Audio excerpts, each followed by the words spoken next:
नमस्कार. सर आपलं नाव? अनिकेत संतोष नागवडे. सर आपलं शिक्षण? मी सध्या ॲग्रिकल्चर बिझनेस मॅनेजमेंटला आहे. Agriculture business management. Business management. Okay. जर आता तुम्ही जे हे पॉली हाऊस उभा केलंय तर ह्याच्यामध्ये मी आता तुमचं रोप बघितलं, ढोबळी मिरची लावलेली.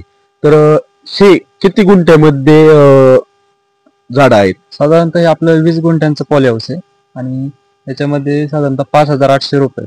हो. तर तुम्ही जे लाल आणि पिवळी ही मी पहिल्यांदाच ढोबळी मिरची पाहिलेली. तर तुम्ही हे लाल आणि पिवळी ढोबळी मिरची करण्याचा काय उपक्रम आहे तुमचा हा? साधारणतः आपण पाहिलं असेल की आपण जे शिमला मिरचीचं पीक घेतो ते हिरव्या कलरचं असतं आणि ही जी आहे ती लाल आणि पिवळ्या कलरची मिरची. तर याचा जर तुम्ही बाजारात जर भाव पाहिला तर हा साधारणतः हायेस्ट रेट हा याचा 300 रुपये पर्यंत जातो आणि जर ह्याची मागणी जी आहे ती हिरव्या मिरचीपेक्षा जास्त आहे. त्याच्यामुळे आपण ही लागवड करण्याचा निर्णय घेतलेला आहे. आता जे तुम्ही हे लाल आणि पिवळी ढोबळी मिरची तयार करता याला इंजेक्शन सोडून करता का पिकच तसं येतं का रोपच त्या पद्धतीचं? पिकच म्हणजे रोपच त्या पद्धतीचे येतात. आणि जे तुम्ही ह्या पिकांना औषध मारता ते कुठल्या कंपनीचं का आयुर्वेदिक औषध मारता? याच्यामध्ये आपण ऑर्गॅनिक आणि इनऑर्गॅनिक असं 50-50% फॉर्म्युला वापरतो याच्यामध्ये. आता जे हे मी एवढं ढोबळी मिरचीच उंची एवढी बघितली पहिल्यांदा, तर ही उंची मिनिमम किती आहे? या साधारणतः आता एक 5 फुटापर्यंत आहे, याच्यानंतर ती एक 9 फुटापर्यंत जाते वरती. आता जे तुम्ही हे केलं परत शेडनेटचं पण हे केलेलं आहे, तर तुमचं जे बाकीचे उद्योजक आहेत, जे प्रेक्षक आहेत त्यांना तुम्ही काय सांगणार?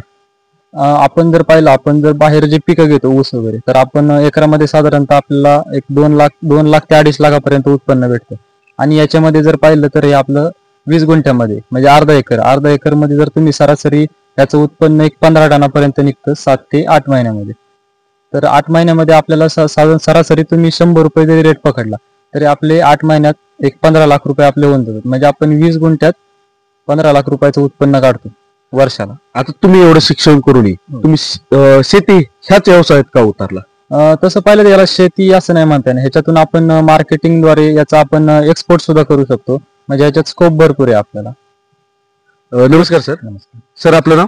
संदीप नारायण नागोडे. सर आपलं शिक्षण? माझं BA फर्स्ट इयर. सर तुमचा जो पुतण्या आहे तर तुम्ही ह्याला शेतामध्ये उपक्रम राबवण्यासाठी मदत करत असता का कंपल्सरी? हो, मीच मदत करत असतो. का कारण का तुम्ही एवढं शिक्षण होऊनही शेती क्षेत्रातच का उतरवलं तुम्ही? हाय त्याचं ते आता ॲग्री बिझनेसमेंट चालू आहे ना, ॲग्री हा विषय. त्याच्यामुळे त्याला थोडी आवड होती, त्याच्यामुळे म्हणलं चालू. आता तुम्ही एवढं पॉली हाऊस तयार करून त्याच्यामध्ये वेगवेगळ्या प्रकारचे जे पिकं आहेत ते घेत असता का? हो, त्याचा घेतो असतात. का जास्त करून ह्या ढोबळी मिरचीचं पीक घेत असता? जास्त घेतो, नंतर आपण मध्ये काकडीचे पीक घेतो. आता काकडी हे पीक व्यवस्थित येतं का पॉली हाऊस हो, येतं की. त्याच्या फराटे तसे आहेत ना. आणि जे हे पॉली हाऊस आहे ह्याच्यामुळे पिकाला परिणाम होतो का फायदा होतो? नाही, फायदाच होतो. कीटकनाशक वगैरे असं लागतं का पिकाला? नाही, पण त्याचे फळाची साईज किंवा चाकाकी वगैरे थोडी व्यवस्थित राहते. म्हणजे टेम्परेचर पासून जरा थोडंसं उन्हापासून थोडं संरक्षण वगैरे होतं.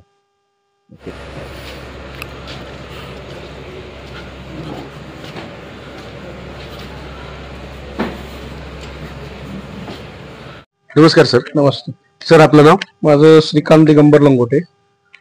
सर आपलं शिक्षण? शिक्षण BSc ॲग्री. सर तुम्ही जे आता ह्या दुकानाला काम करत आहात, मॅनेजर आहात, तर आपल्या ह्या दुकानामध्ये कुठल्या औषधं मिळतात? आमच्याकडे तणनाशक आहेत, बुरशीनाशक आहेत, कीटकनाशक भेटतात. कुठल्या पिकासाठी आपल्याकडे औषध अवेलेबल आहेत? कांदा पीक आहे, खरबूज आहे, ऊस आहे. म्हणजे जे काही कृषी क्षेत्रामध्ये जेवढी पिकं येतात सगळी ते आपण सगळी औषधं देतो. जे पहिले मांडवगण मधले शेतकरी असू द्या त्यांना पहिलं औषधं नेण्यासाठी बाहेर गावी जायला लागत होतं, पण ते आता तुम्ही इथं दुकान चालू केल्यापासून तुम्हाला शेतकऱ्यांचा कसा रिस्पॉन्स येत आहे? रिस्पॉन्स चांगल्या पद्धतीनं आहे आपल्याकडे. आपण खूप कमी मार्जिन मध्ये पण औषधं शेतकऱ्यांना पुरवठा करतो आणि चांगल्या कंपन्यांची, म्हणजे जे मल्टीनॅशनल कंपन्या आहेत त्या मल्टीनॅशनल कंपन्या जसं बायर आहे, सिजंटा आहे, BSF आहे, अशा मोठ्या मोठ्या कंपन्या ज्या आहेत त्यांचे रिझल्ट खूप चांगले आहेत असे आपण पुरवठा करतो. जर तुम्ही एखाद्या शेतकऱ्याला औषध दिलं तर त्यांनी त्या पिकाला औषध मारल्यानंतर तुम्ही स्वतः तिथं जाऊन चेक करता की औषध फवारणी केल्यानंतर कसं पीक आलंय? आमचं विजिट कंटिन्यू चालू असतात माझ्या बऱ्यापैकी. त्याच्यामुळे आपण आधी काय परिस्थिती आहे त्याचं बघूनच त्याचं विश्लेषण करतो आणि मगच औषधं त्यांना देतो. आणि रिझल्ट बसलेत का नाही त्यांचे आम्हाला बऱ्यापैकी फोन येतात की ह्या औषधाचा चांगला रिझल्ट बसला किंवा एखाद्या औषधाचा रिझल्ट नाही बसला, तर त्या पद्धतीने आम्ही पुढे काम करतो त्याच्यामध्ये. आता जे तुमचे मालक आहेत त्यांचा स्वभाव तुम्हाला कसा आवडतो? खूप सपोर्टिव्ह आहेत ते. आता आम्ही इथं तर नवीनच होतो, मी नौकाच होतो इथे. आम्ही आल्यानंतर बऱ्यापैकी त्यांनी सपोर्ट केला त्या गोष्टीमध्ये आहे. कधी आम्ही दुकानावर नसतो कधी तर ते कधी येऊन बसतात, शेतकऱ्यांबरोबर मार्गदर्शन करतात. आता आम्ही जसं ऐकतो त्यांचं सामाजिक बांधिलकी खूप आहे त्यांची इथं. बऱ्याच दिवसापासून त्यांचं इथं काम चालू आहे, 2015 पासून कंपनी बरोबर ते काम करतात. मग त्यांचा ओव्हरऑल स्वभाव चांगला आहे, सपोर्टिव्ह आहेत. आम्हाला कधी काही अडचण आली, काही सामाजिक अडचण आली, काही घरची अडचण आली तर त्यावेळेस पण मदत करतात बऱ्यापैकी. आता सरांची कंपनी पण आहे, जी कांद्याची कंपनी पण आहे, परत पॉली हाऊस पण आहे, कृषी सेवा केंद्र पण आहे. म्हणजे सर एवढा व्यवसाय बघून इथं दुकानावर येतात का? हा येतात ना, कधी आम्ही अवेलेबल नसेल किंवा येता जाता कधी चालले पुण्याला चालले कुठे मिटिंगला चालले तर जाता जाता विजिट देऊन जातात. दुकानामध्ये असतात बऱ्यापैकी. म्हणजे शेतकऱ्यांचा तुम्हाला तर सपोर्ट तर भरपूर आहे आणि मालक यांचा पण सपोर्ट भरपूर आहे. आणि तुम्ही इथं किती वर्षापासून आहेत? जसं मी इथं सुरुवात झाली 4 वर्ष झाले, आम्ही जसं शॉप इथं चालू केलेलं आहे तसं मी इथेच आहे. सर नमस्कार. सर आपलं नाव? श्रीनाथ दरेकर. सर तुम्ही ह्या दुकानाला किती वर्षापासून येतात? मी ह्या दुकानाला व्हिजिट करतोय जवळपास ज्या दिवशी उद्घाटन झालं त्या दिवसापासून इकडे व्हिजिट करतोय. तुम्ही जे शेतासाठी औषध नेण्यासाठी इथं येता का? हो. आणि पहिलं तुम्हाला जेव्हा हे दुकान नव्हतं तेव्हा तुम्हाला औषध नेण्यासाठी कुठे जायला लागत असायचं? कधी आम्ही आमचे दुसरं शॉप आहे तिथून घ्यायचो काष्टीला. ज्या कंपनीची औषधं अवेलेबल नाही झाली तर आम्ही दुसरी काष्टी जायचो, कधी आमच्या गावातून घ्यायचो. म्हणजे थोडक्यात तुमचं म्हणणं आहे की काष्टी, शिरूर अशा ठिकाणी जायला लागायचं, पहिलं औषध नव्हतं भेटत. काष्टी जावं लागतं.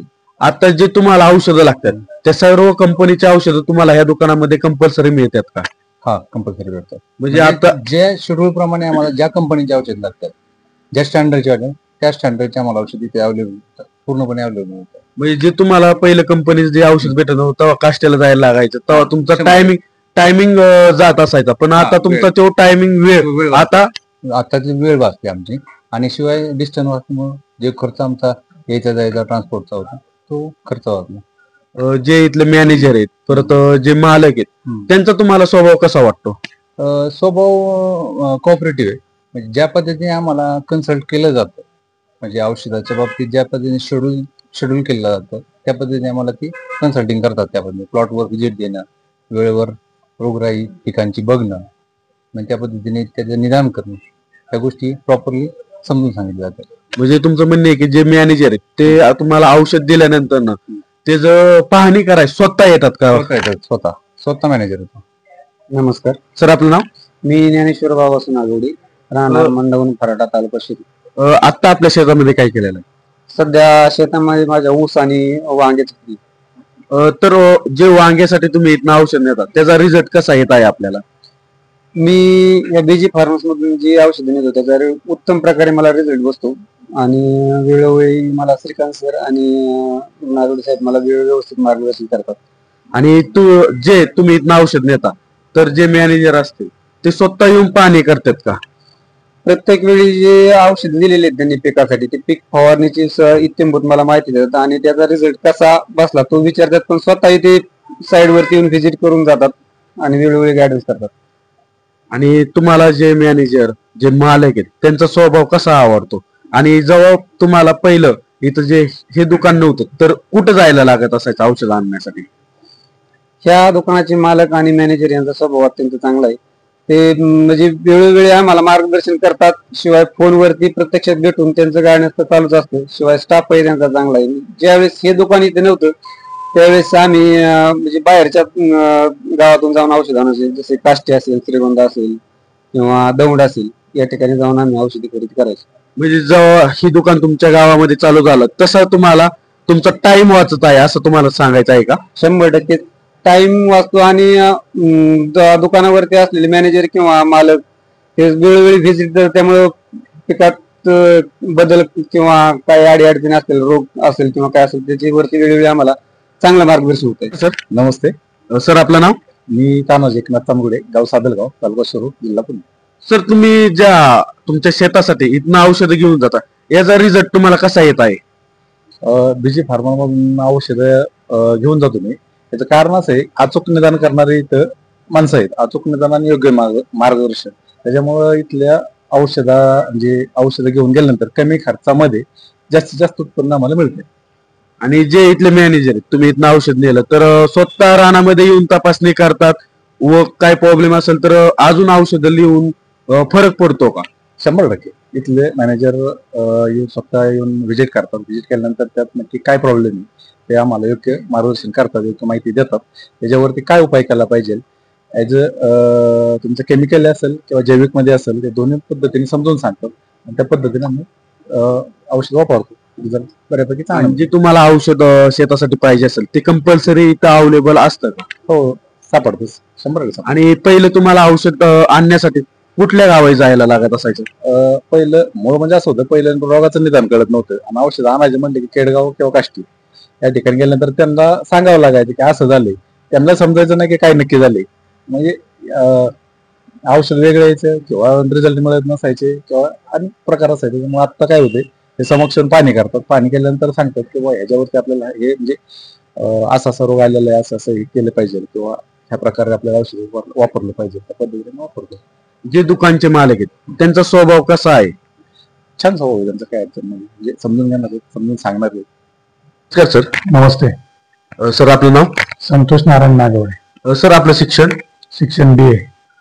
सर जे आता तुम्ही जी कंपनी उभारली त्याचं नाव काय आहे? भीमा गोडे ॲग्रो प्रोड्युसर कंपनी. तीच कंपनी तुम्ही उभारायचं कारण काय आहे? ते उभारायचं कारण असं आहे की आम्ही स्टार्टला शेतकरी बचत गट स्थापन केले होते. पण त्यामधून आम्हाला शासनाच्या निविष्ट असतील किंवा पुढं मोठं काम करायला शेतकऱ्यांसाठी त्यात जमत नव्हतं आम्हाला. तर त्या हिशोबाने आम्ही भीमा गोडे ॲग्रो प्रोड्युसर कंपनीची स्थापना 2015 मध्ये स्थापन केली, 22 जानेवारीला. आणि त्यानंतर आम्ही त्याचं संचालक मंडळ 7 गावात स्थापन केलं, 9 संचालक बोर्ड त्याच्यात केले. आणि आम्ही शेतकऱ्यांसाठी अशी आर्थिक बाजारपेठ उभारायची होती. तर आम्ही त्यातून कांदा आहे पीक निवडला आणि त्यातून आम्ही कंपनीची स्थापना करून तिथं कांदा खरेदी शेतकऱ्यांची करतो आम्ही. आजी तुम्ही कांदा म्हणतात कंपनीत केलेला आहे, तर तो कांदा तुम्ही शेतकऱ्यांकडून विकत घेता का शेतकरी त्या कंपनीत आणून स्टॉक करतात? नाही, शेतकऱ्यांकडून कंपनी कांदा विकत घेते, खरेदी करते. आणि तो पुढं नाफेड आणि NCF आमचा अग्रीमेंट आहे, महाकिसान संघाचं आहे, परत MAPCचं आहे. आम्ही त्या अंतर्गत काम करतो आणि त्यांचा आम्ही बिझनेस पार्टनर म्हणून नाफेडला घेतलेलं आहे. तर ते सेड बांधताना 15 वर्षाचं आम्ही ते अग्रीमेंट केलं. त्याच्यामुळे आम्हाला शेतकऱ्यांनाही 4 रुपये चांगले जास्त येतात त्या निमित्तानं. आणि शेतकऱ्यांचं वातावरण, उत्सवाचं वातावरण चांगलं, जवळ बाजारपेठ आहे, त्यांना 3 ते 4 रुपये फायदाही होतोय. त्याच्यामुळे शेतकरी वाटत होते बऱ्यापैकी झालेले आहेत. आणि जे तुम्ही शेतकऱ्यांकडून माल घेता तर जे मार्केटला हे चाललेलं आहे दर, त्या दराने माल घेता का त्या दरापेक्षा 2 रुपये कमी का 2 रुपये जास्त दराने घेता? मार्केटमध्ये जो हायस्ट दर असतो तो दर आम्ही शेतकऱ्यांचा म्हणजे 45+ 50 MM किंवा 55 MM पर्यंत जो कांदा असतो त्याला आम्ही तो दर देतोय हायस्ट रेटचा. म्हणजे तुम्ही थोडक्यात म्हणायचं की शेतकऱ्यांचा न मार्केटला जाता तुम्ही तुमच्याच कंपनीमध्ये फायदा करून घेतात. हो. आणि जे तुम्ही माल स्टॉक करता तर तो नंतर तुम्ही मार्केटला पाठवता का दुसरं कुणाला ट्रान्सफर करत असता? नाही, आम्ही तो नाफेडला देतो, आम्ही NCF ला देतो. त्याच्यामुळे शेतकऱ्यांना बी स्टॉक केल्यामुळे कांद्याचे पैसे मिळतात आणि त्यांनाही 3-4 रुपये जर किलो मागायचा फरक पडला तर त्यांचा बऱ्याचशा शेतकऱ्यांची आर्थिक उन्नती होती. त्याच्यामुळे ते काम आम्हाला चांगलं करता आलं. आता तुम्ही जी ही कंपनी उभारत असताना तुम्हाला थोड्या काही अडचणी आल्या असतील? हो, आल्या, अडचणी आल्या. कारण ही चाळ उभारताना आम्ही 1000 टनाची चाळ पिंपळसुटीला उभारली. अशा आम्ही राज्यामध्ये म्हणजे आमचा एक ग्रुप केला आम्ही महावनीन म्हणून 19 शिडा मॅच उभे केली 1000 टनाची. त्यात आपला बेमागोड आपल्या कर्तव्य त्यामध्ये घेतला आणि त्याच्यामध्ये काम चांगलं चाललेलं आहे बऱ्यापैकी. आणि तुम्हाला आम्ही बाहेरच्या राज्यामध्ये सप्लाय करतो ज्या ठिकाणी रेटची ज्यावेळेस अडचण वाढते, कारण मार्केट स्टेबल गोडमध्ये स्टॉक नाही, बंपर स्टॉक करायची जागा, तर आम्ही 19,000 टनाचं स्टोरेज करतो आम्ही दरवर्षी. म्हणजे तुम्ही आता 19,000 स्टोरेज करत आहात, तर स्टोरेज केल्यानंतर ना जे तुमचे सभासद असतील बॉडी मधले, तर तुम्ही सगळे मिळून ते बाहेर गावी नेत असता का? नाही, आमच्या त्या कमिटी केलेली आहे आम्ही त्याच्यात. त्या कमिटी काम करते, प्रत्येकाला विभाग वाटून दिलेले, कांद्याची खरेदी कोणी करायची, दुकानाचं कोणी पाहायचं. आमचं कृषी सेवा केंद्र पण आहे. आता तुम्ही कृषी सेवा केंद्र म्हणले, तर अजून तुमचे कुठले कुठले व्यवसाय आहेत? कृषी सेवा केंद्र आहे, पण आमचं बाकीचं शेडनेट आहे, पॉली हाऊस आहे.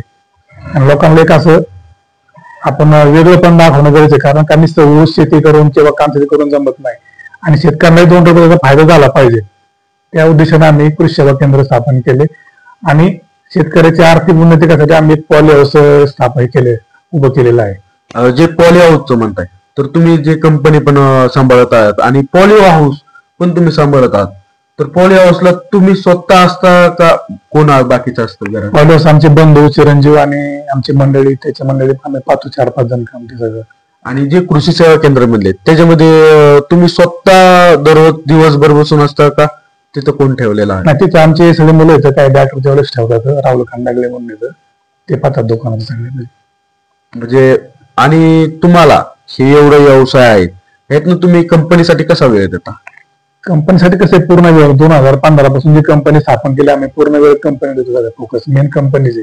कारण कंपनी उभी राहिली तर तीच महत्वाचं. आमच्याकडे म्हणजे तुम्ही आता नाशिकचं सह्याद्रीचं पाहिलं असं उदाहरण, तर सह्याद्रीचा खूप मोठा म्हणजे त्यांचा व्यवसाय मोठा, त्यांचं 1% तरी काम केलं आपण आपल्या भागासाठी, त्याचा लोकांना, शेतकऱ्यांना, सगळ्यांना फायदा होऊ शकतो. आणि दुकान स्थापन करताना जे आम्ही एक सामाजिक बांधिलकी म्हणून आमच्या दुकानाचा रेट आणि बाहेरचा रेट यात खूप तफावत आहे. जे आता नवीन पिढी आहे, तर त्यांना तुम्ही काय सांगणार आहात? व्यवसाय केला पाहिजे आणि व्यवसायातून त्यांची उन्नती त्यांनी केली पाहिजे. जर आपण नोकरी करायची म्हणलं तर आपण फक्त एक ठराविक चौकटीत आपण बांधला जातो. एक नोकरी करायची, चांगला व्यवसाय करायचा, दोन्ही फरक आहे. नोकरीत तुम्हाला बंधनं पडतात, तसं व्यवसायामध्ये नाहीत. आणि व्यवसाय करताना तुम्ही 4 लोकांना तिथं काम देणार आहेत, नोकरीमध्ये तुम्ही कामगार होणार आहेत. तर मालक म्हणून जर आपण पाहिलं तर तुम्ही मालक होणार आहे त्या विचाराने. म्हणजे सर तुमचं म्हणणे आहे की जे आत्ताची पिढी आहे त्यांनी नोकरीऐवजी स्वतःचा व्यवसाय टाकला पाहिजे आणि स्वतः बिझनेसमॅन बनलं पाहिजे. 100%. आता तुम्हाला जो महाराष्ट्राच्या भूमीच्या वतीने जो पुरस्कार जाहीर झालाय त्याबद्दल तुम्हाला कसं वाटतं? हा पुरस्कार देऊन आम्ही, तुम्ही जे आमचे सन्मान करत आहे तेव्हा तुमचं मी पहिल्यांदा आभार व्यक्त करतो. आणि हा पुरस्कार आम्हाला आमच्या शेतकऱ्यांनाच आम्ही तो अर्पण करणार आहे, कारण त्यांच्यामुळे या सगळ्या गोष्टी आम्ही पण अशा ठिकाणी कंपनीची जी वाटचाल चालली, शेतकरी असेल, संचालक बोर्ड असेल, या सगळ्यांनी अगदी साथ दिल्यामुळे पण आम्ही या ठिकाणी आलेलो आहे. आणि सल्ला प्रत्येकाला आम्ही एक देऊ शकतो की भविष्यामध्ये आपण एक संघटित होऊन अगदी चांगले व्यवसाय तयार केले पाहिजे, व्यवसाय उभा केला पाहिजे. आणि बरीचशी खूप सुवर्ण संधी आज कोविडच्या काळामध्ये शेतीनेच वाचवले सगळं आपल्याला, त्याच्यामुळे शेतीपूरक जे व्यवसाय करता येतील ते 100% शेतकऱ्यांनी, तरुण वर्गाने केले पाहिजे. आणि जो तुम्ही आता जो तुम्हाला पुरस्कार भेटला आहे, तर तुमच्या घरच्यांचं तुम्हाला कसा सपोर्ट होता हे उभं करायच्या आधी?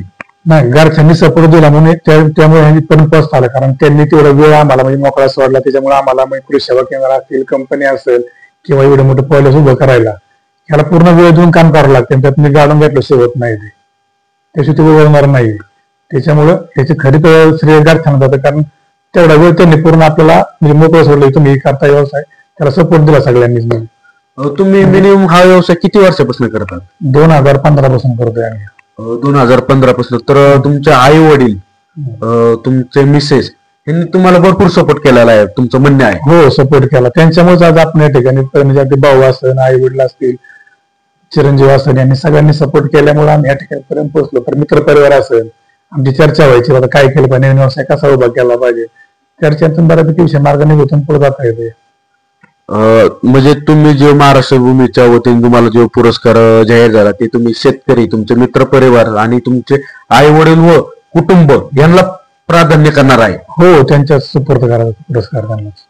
ओके, धन्यवाद. महाराष्ट्राची भूमी, आदित्य बारोकर, प्रतिनिधी.